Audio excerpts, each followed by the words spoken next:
한국판 아우슈비츠라고 불릴 정도로 참혹한 인권 유린이 자행됐던 형제복지원 사건. 참혹한 인권 침해가 발생했던 1980년대 부산 형제복지원 사건 피의자에 대해 대법원이 무죄를 선고한 바 있었죠. 그런데 문무일 검찰총장이 이를 바로잡아 달라며 대법원에 비상상고를 신청했습니다. 그리고 이에 따라 30년 만에 대법원에서 재심리가 열릴 예정이죠. 자, 관련해서 자세히 알아보겠습니다. 형제복지원 피해 생존자이기도 하고요. 이 사건을 알리기 위해서 2012년 5월에는 국회 앞에서 1인 시위를 벌이기도 하셨습니다. 그리고 또 책으로 이 이야기를 풀어쓰기도 하셨죠. 피해 생존자 모임 한종선 대표 연결하겠습니다. 안녕하십니까? 네, 안녕하십니까? 네. 자, 먼저 형제복지원 사건이 어떤 것인지 간략히 좀 알려주실까요? 네, 형제복지원 사건은 내무부 운령 제410호라는 불황이나 단속지 침해에 의해서 전두환 정권에서 사회정화 사업이라고 하면서 자국민들을 인간 청소를 한 사건이죠. 그리고 이제 사회복지시설 같은 곳을 불황인 수용소로 해서 전국에 36개를 만들어 두고 사람들을 막 가둔 거죠. 죄를 짓지 않은 상태에서. 네. 사실 이 당시에는 많은 분들이 몰랐었습니다. 그리고 12년이나 지나서 이곳이 알려지기 시작을 했거든요. 계기가 특별히 있었나요? 전두환 정권에서 이렇게 불황인 사회정화 사업을 했을 때는 사람들이 많이 환영을 했지만은 울산에서 사람이 한 명이 죽어나간 사건에 검사님께서 공사장을 하러 갔다가 강제노역하는 보고 이제 수사를 하면서 드러난 사건이죠. 네. 그러니까 처음에는 사람들이 환영을 했다라고 말씀을 하셨습니다. 네. 이 당시의 사회적 분위기를 조금 말씀해 주실 수 있을까요? 그러니까 자신보다 약간이라도 못 사는 사람들은 국가가 지정하고 뭐 이렇게 도움 주는 시설에 들어가서 가는 게 오히려 더 낫지 않냐 뭐 이런 분위기였죠. 이제 죄를 짓지 않음에도 불구하고 가난하다는 이유로 수용소에 들어갈 수밖에 없었던 구조죠. 네. 그 당시에 아시안게임이나 서울올림픽 이런 것들을 앞두고 있었습니다. 그러니까 다른 나라 사람들이 우리나라를 찾기 전에 좀 거리에 조금 가난해 보이거나 우리나라가 좀 못 사는 듯한 그런 느낌을 주는 그런 걸로 좀 지우고 싶다라는 생각들이 좀 많이 있었던 것 같습니다. 그래서 이런 분들에 대한 격리 수용 조치라고 할까요? 그런 것들이 있었는데 사회적인 분위기는 일단 환영하는 분위기였다라는 거 전해드리면서 조금 안타깝고 죄송한 마음을 좀 전합니다. 이 당시에 일반 사람들도 좀 많이 격리가 됐다라는 이야기가 있습니다. 실제로 어땠나요?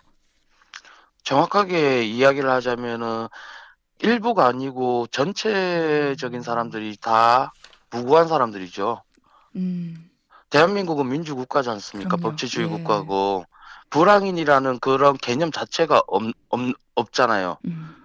자유민주국가에서 사람들은 어디든 자기 스스로 돌아다닐 권리가 있는데 단지 옷이 지저분하고 길을 잃어버렸다라는 이야기 뭐 이런 등등으로 경찰이 임의로 저 사람은 가둬야 되겠다라고 생각하면 다 가둬줘야 하는 사람들로 분류돼 가지고 들어간 거라서 그거는 민주국가에서는 있어서는 안 될 일들이 당연히 일어난 거예요. 거기에서. 그렇습니다. 그러니까 정부에서 본래 목적으로 했던 본래 목적이라는 표현도 좀 그렇습니다만 무연고자라든가 혹은 집이 없는 사람들을 목표로 하고 이런 시설을 정했습니다만 집이 있는 사람들도 그러니까 많은 사람들을 가두기 위한 목적으로 이런 곳들이 운영이 됐다라는 이야기가 있어서요. 조금 질문을 다르게 해서 여쭤보겠습니다. 정말 많은 사람들을 가뒀다고 해서 이 안에 어떤 사람들이 갇혀져 있었는지를 좀 설명을 듣고 싶어서요. 네. 일단 집이 없다거나 거지로 분류됐었던 사람들 있지 않습니까? 이런 사람들은 형제복지원 시설 안에서 10분의 1 정도도 안 될 겁니다, 아마. 그런 국소수의 사람들을 이렇게 먹여주고 재워주고 가르쳐 준다라는 명분으로 시작했었던 것들이 그 경찰들의 내무부 훈령 제410호의 단속 지침에 의해서 경찰들이 사람을 한 명씩 집어넣을 때마다 평점을 받다 보니까 예. 무고한 사람들이 이제 들어갈 수밖에 없었고, 인권을 위해서 만들어졌던 시설은 오히려 사람을 죽여나가는 그런 지옥 같은 곳으로 변질될 수밖에 없는 구조를 만들어 놓은 거였죠. 정말 참담한 인권 유린이 자행됐다 이런 얘기 전해지는데요. 참 기억하기 싫은 아픔이실 겁니다만 여쭤봐도 되겠습니까? 어떤 일들이 있었을까요? 일단 그 형제복지원안에서는 그 새벽 4시부터 기상을 해서 예. 군대식의 그 규율로 이제 진행을 되죠. 음. 그리고 그 강제노역 자체가 예. 그 형제복지원 2만 5천 평 넘는 그 산을 전부 다 맨손으로 다 깎아요. 아, 그리고 예. 거기에서 나온 토사물로 건물을 올렸고, 절대 그 중장비가 사용된 적도 없다라고 이렇게 돼 있어요. 음. 거기에서 그 할당량을 못 채우면 맞아 죽고 이렇게 했었고, 그 건물이 다 지어지고 나서는 할 일이 없으니까 이유 없이 이제 기압이나 고문으로 이제 사람을 두들겨 패는데 집중할 수밖에 없었겠죠. 그리고 예. 그 매일같이 일어나는 성폭행이나 뭐 이런 것들은 너무 비일비재해서 그 부분에 대해서 저는 아동이었을 때 당했기 때문에 음. 그런 성폭행이 범죄에 해당하는지도 모를 때 당했기 때문에 그 안에서 우리 누나나 아버지 같은 경우 정신 이상이 돼가는 과정을 목격하면서 살 수밖에 없었죠, 저는.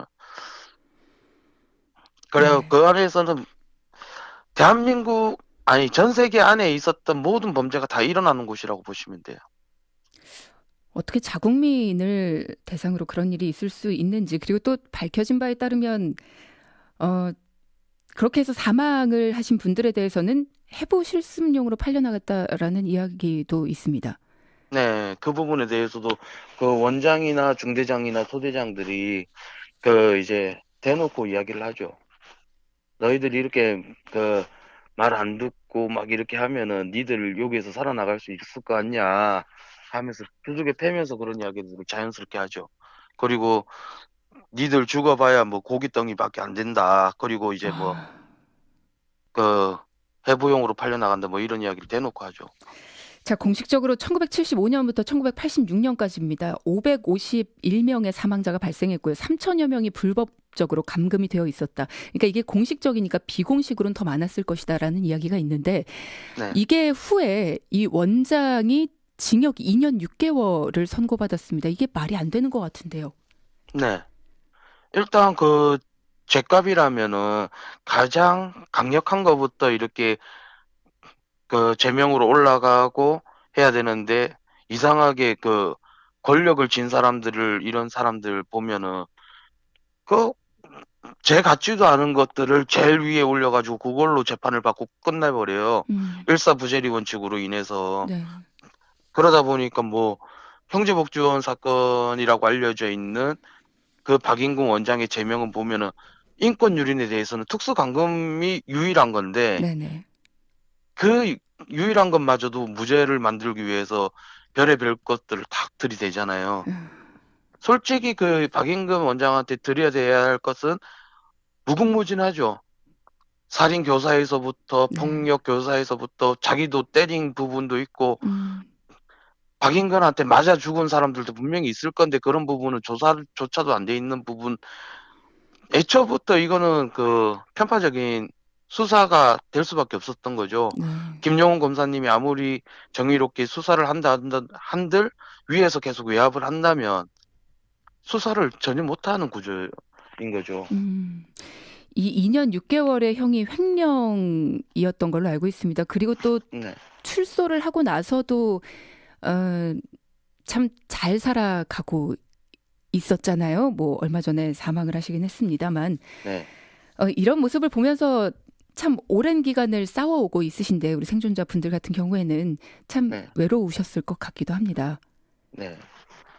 처음에 2012년도 때 국회 예. 앞에서 1인 시위를 하면서 형제복지원 사건을 알릴 때는 사람들이 지나가면서 믿지를 않았던 거죠. 음, 민주국가에서 이런 일들이 있을 수가 없다 하면서 이제 막 네. 거짓말한다면서 얼굴에 침도 뱉고 가고 막 이렇게 멱살도 잡고 막 이랬던 분들도 있었는데 네. 지금은 이제 그 공식적인 기관이나 이런 쪽에서 다 인정을 하다 보니까 많은 음. 분들이 응원도 해주고 지지도 해주고 계시거든요. 네네. 그래서 이제 처음에는 굉장히 어렵지만은 그 세상을 바꾸는 데는 피해 당사자의 역할이 가장 중요하다라고 저는 생각을 해요. 네. 피해 당사자가 입을 닫고 있으면은 그 피해 사실을 전혀 모르고 있기 때문에 사람들이 음. 그 일들이 또다시 재반복됐을 때는 누군가가 제가 겪었던 일들을 고스란히 당해야 되기 때문에 그때 알려봐야 너무 늦지 않습니까? 음. 이미 누군가는 피해를 봤으니까. 네. 예, 그래서 이렇게. 그렇죠. 그런 면에서 참 감사하기도 하고 저희가 처음부터 이렇게 믿고 관심을 갖고 그러지 못했던 게 참 죄송하다는 생각도 듭니다. 지금까지도 너무 지지부진하지 않나, 너무 오랜 기간 동안 이렇게 고통을 겪고 계시지 않나라는 생각에도 너무나 죄송한데요.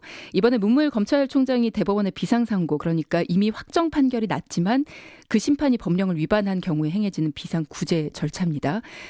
다시 판결을 받게 된 건데 이 사건에 대한 제대로 된 판결 어떻게 나야 된다라고 생각을 하시나요? 여쭤봅니다. 일단 그때 그 당시에 그 예. 제명대로라면 재판을 이루어진다면은 특수감금에 대해서는 당연히 그 유죄가 돼야 되죠. 음. 최소한 특수감금의 법 적용 자체가 그 당시에 김영준 대법관이 무죄를 했지만은 철장 안에 그 가다 놓고 야간에 돌아다니지 못하게끔 한 거에 대한 훈령에 의해서 무죄를 판단을 했거든요. 네네. 그러나 이제 제 입장에서는 어떻게 보냐면 특수감금이라는 것은 일반인들이 사회에서 돌아다니고 있는 그 와중에 경찰에 의해서 불신 검문 당하는 순간이 저는 그 특수감금을 적용해야 된다고 보거든요. 음. 왜냐하면 경찰 공권력에 의해서 그 당시에 이제 항의하거나 이렇게 할 수가 없던 구조잖아요. 그렇죠. 그리고 경찰이 당신을 불황인으로 해가지고 집어넣었다라고 하면은 그 당시에는 뭐 항의할 수 없었으니까 음. 음. 이미 그 순간부터 감금을 적용을 해야 되는데 그 오히려 형제원에 들어가서 생활하는 것만 감금이다라고 하면 그건 잘못된 거죠. 음. 음. 그 당시 경찰차가 사람을 태워서 복지원에 데려다 주기까지 했고 또 조사를 할 때에도 사건 외압 축소도 있었다라는 이야기도 있습니다.